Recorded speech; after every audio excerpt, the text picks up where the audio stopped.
Oui, c'est bon. Je suis le docteur Sami Dada, je suis de la Mauritanie et je viens participer à ce congrès de neurologie sur le thème de la neurologie pédiatrique.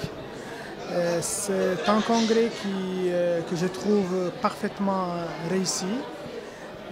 Il y a eu des moments opportuns de changement scientifique, d'échange, d'enseignement, d'enrichissement sur tous les plans.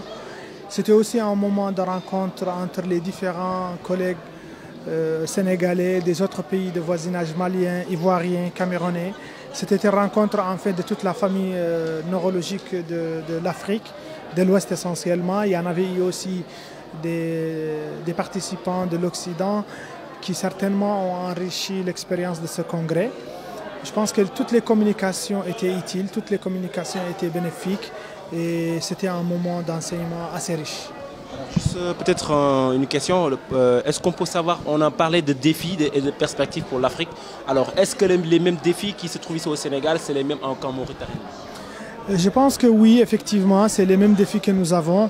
Reconnaître déjà la neurologie pédiatrique comme une spécialité à part et par conséquent reconnaître les besoins en formation, que c'est une spécialité qui nécessite un personnel qualifié, un personnel dédié, un degré de compétence avec une certaine orientation vers un angle ou plutôt un point de vue à axer que l'enfant atteint de pathologies neurologiques, ce n'est pas de l'adulte affecté de pathologies neurologiques, c'est pas aussi comme les autres enfants, c'est un état, comme on dit, c'est pas un adulte en miniature, mais c'est un enfant qui est atteint d'un problème neurologique qui souvent il est lourd, de prise en charge difficile, multidisciplinaire, nécessitant une connaissance assez pointue et des compétences assez particulières.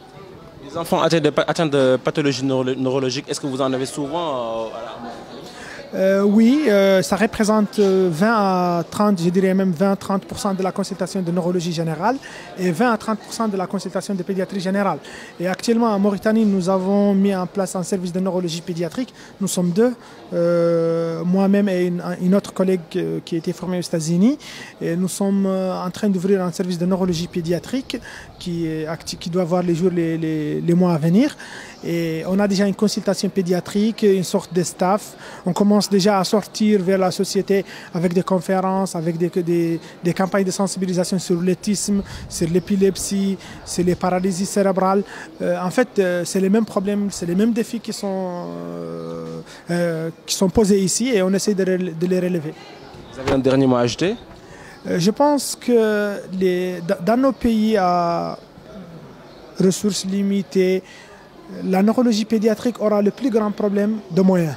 Parce que les explorations nécessitent des moyens assez importants, des IRM, des explorations génétiques, des recherches de biologie moléculaire, des examens métaboliques qui me paraissent assez encore difficiles à avoir, mais qui constituent un frein assez important pour le développement de cette pathologie. Parce que dans beaucoup de cas, nous restons confrontés à des problèmes de diagnostic et par conséquent, vous imaginez que quand le problème diagnostique se pose encore, n'en parlons pas du thérapeutique. Donc c'est une spécialité qui nécessite beaucoup de moyens et ceci est un message aux autorités que la neurologie pédiatrique en particulier nécessite les moyens et il faudra les mettre à ce niveau. Merci docteur. Merci. Merci beaucoup docteur.